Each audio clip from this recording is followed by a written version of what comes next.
I just want to say that thank you to everybody that's been tuning in.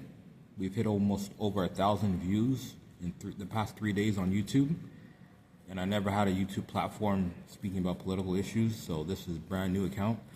And so I appreciate everybody tuning in and the new people that I'm being connected with. On all my platforms combined, we're looking at almost over 2,000 views in the past 3 days. So I appreciate everybody tuning in. This is very serious. You know, it's hard for me to really put it into perspective because you probably have what you know of as a decent life, right? You probably think you're in a first world country. You have food, you have shelter. You have to, when you experience life to the fullest, which I feel like I have, you have to, the bar increases a lot. The bar increases to such a high level. It's unless you feel like you've lived heaven on earth in this lifetime, the bar has not been high enough. I'm telling you right now, the bar has not been high enough. And out of self-respect, why can't you increase that bar? Why? Why can't you want better for yourself and your families? And keep in mind, this is not simply just about money, right?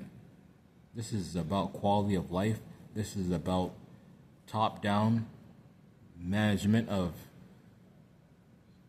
power and control to influence people's life in the best way possible. And now I start to realize why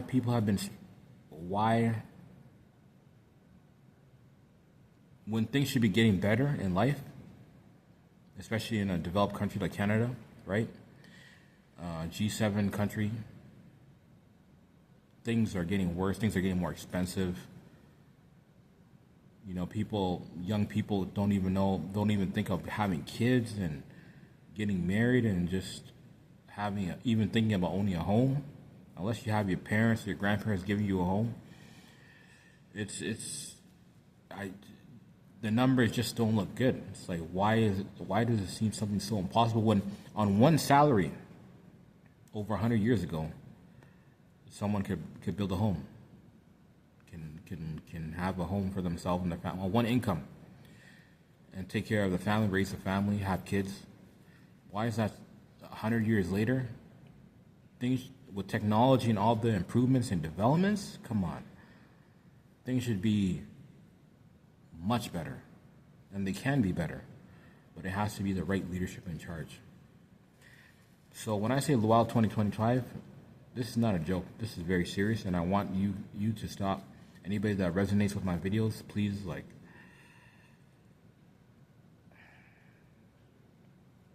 I know it's risky. You have a life right now. You don't want to step forward and put yourself in social risk, I guess.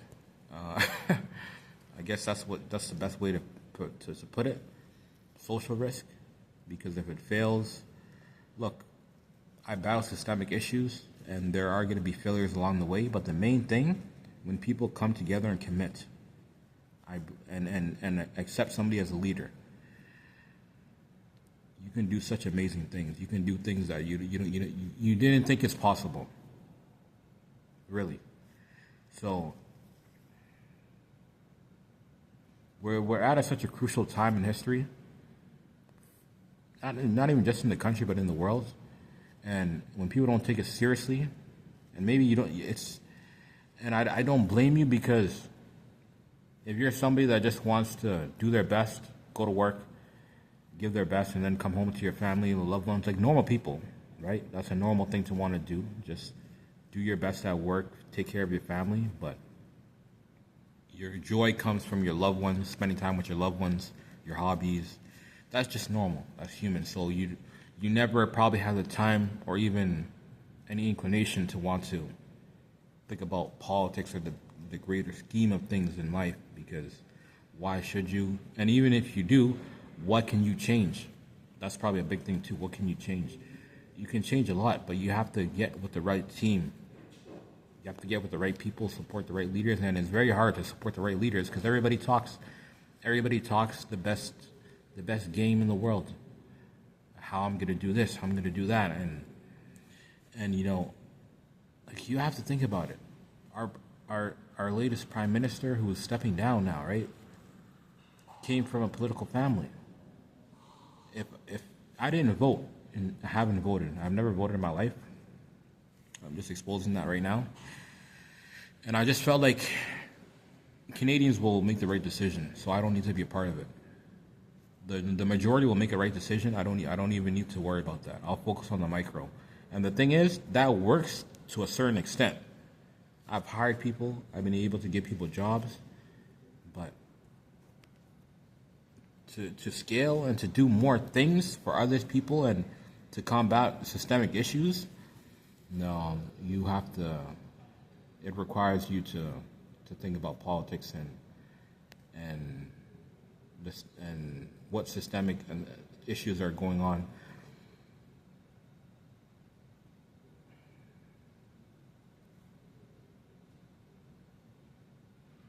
Do you understand that we're so close to World War III in the past couple of years? So close. I don't think people even realize it. Like, it's you. I know we're on in the media. You hear about all these wars, but if you really do the research and you really understand what's going on, and you understand history, you just see certain patterns. You're like, okay, this is where we're at again. This is freedom expires in a generation, after a generation.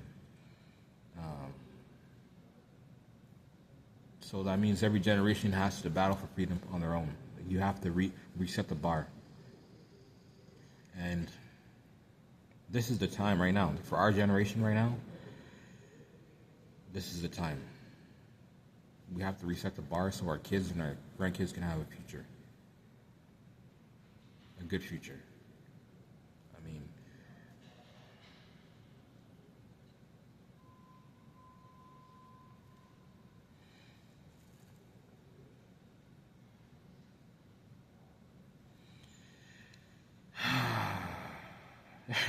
I never in my life thought to get into politics, right? So this is very strange to me, to get on video and even talk like this and try to even get a following and support so I can potentially make some change. I never in my life imagined, but when you see, what they say? It's like, when good people do nothing, evil prevails. And when I started to see so much patterns were coming true, so much of my thoughts were becoming right, and what was happening in society, in the world, and even Canada, at large.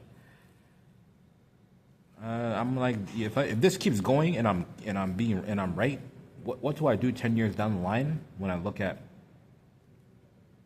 I don't know, a kid or something, and just be like, and be like, I knew where this was going. Now you have to suffer because I did not take action when I knew this was going to go this way. Yes, even though I'm one person, I could have sounded the alarm. I could have sounded the alarm very loudly, and do my best and see the people that do agree with me. We do our best to try to make the change to prevent it. When that thought hit me that I could potentially be in a situation where I could have done something, I knew I had a strong intuition and I had a strong record of getting these things right. Just the intuition is just there, right? Whatever, I guess it's just life experience that has allowed me to be able to understand where we are,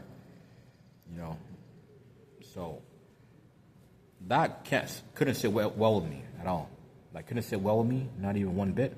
So I said, no, I have to do something. I have to do it now. I don't care how I look. I'm gonna look.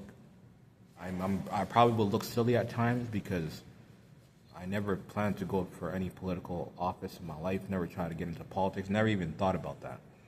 But the circumstances require me to sound the alarm and do something about it, because it's not enough to just sound the alarm, because a lot of you know about the inflation that's going on. You know about the high prices. You know about people that can't afford to buy into the housing market, and they have good jobs, they went to school, all this type of stuff. So you know about this. I don't have to tell you about these issues. If you're living in Canada, I don't have to tell you about this. But what are the solutions?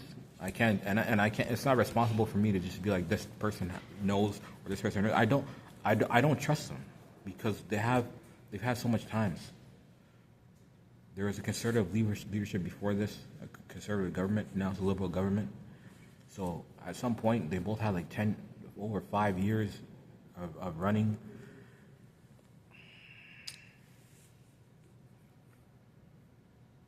There's better options, and we're still in deficit.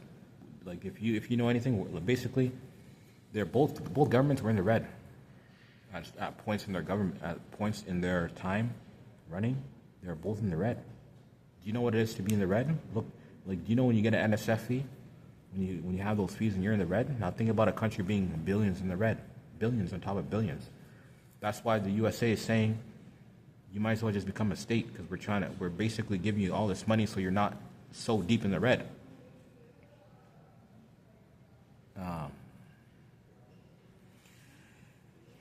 And I started to realize what made me feel like I can be the leader, why I can feel like I can make the difference is because when I never tried to. There's only one thing I try to be good in life, and that's entrepreneurship. That's business.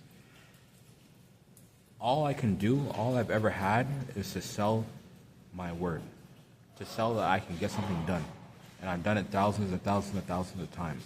Nothing. And I have to make sure that whatever I can sell, is something I can deliver on. If I can't deliver on, my reputation is just going down and down, and I don't have anything else. I don't have any family members to bail me out. I have no support. It's just me.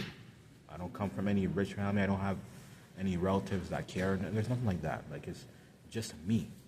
Have to figure it out. I have nothing. So that's all I had to do. All I had was to sell, and obviously it starts small. Hey, I can do this for you, and like lawn cutting or something like that. Something very basic, right? And then it scales up. It scales up over years, and then I'm doing very big stuff. And now it's not about bragging about my accomplishments. All I'm trying to say is that what I've learned after all these years, where my skill set has gone, I start to realize. To be an expert in something is not something easy. You have to dedicate yourself. And if I had another option, I would not have dedicated all these thousands of hours in entrepreneurship and writing a book titled Oscar Entrepreneurship and battling that systemic challenges. If there was an easier way, I got a loan from a family member. Say, hey, here's $500,000. Like, I don't know, some American or Canadian business people that you know of their stories, get $500,000 or $1 million and say, go do your business, I'll mentor you. Of course I would have took that. Come on, I would have took that option, right? But I didn't have that option. So do I give up and settle? I said, no, I'm not going to do that. So I have to go about it my own way. Now, with that being said, I've hired people, but when a country's economic policies and things are not being managed well, for a genuine business person like myself, not going to screw people over, not trying to corrupt you and say something I can do and I can't actually do, and I took all this money from you. I couldn't do that because my reputation was everything. That's all I had to rely on. My word, my feedback. For you to be able to go and reference what I've done, that's all I've had. My lifeline just depended on it. For me to go and travel different parts of the world depended on the finances that I earned, for me being able to do that. And that's why I even wrote the book From Foster Entrepreneurship, because that's how big entrepreneurship was for my life. Like, grew up in the ghetto. You think to even leave, how often do you even leave the ghetto? And then on top of that, you get to travel the world. You get to do all this different stuff. It doesn't even seem real. Like the stuff, it just seems like. And now I see why our country is in such a tough situation, because those thousands and thousands of hours, right? Like, you have to understand, I didn't even date. You know what I mean? Like, and my next book is a love novel, so use that for common sense. I didn't even date. Everything was entrepreneurship. My life was dedicated to that. I'm 29 right now. So you just do the math. And I started when I was 15. And these are not 2 hour, 1 hour, 20 minutes a day. I'm talking about 10 hours a day dedicating myself. Dedication. And it's not, every hour is not equal, by the way, right?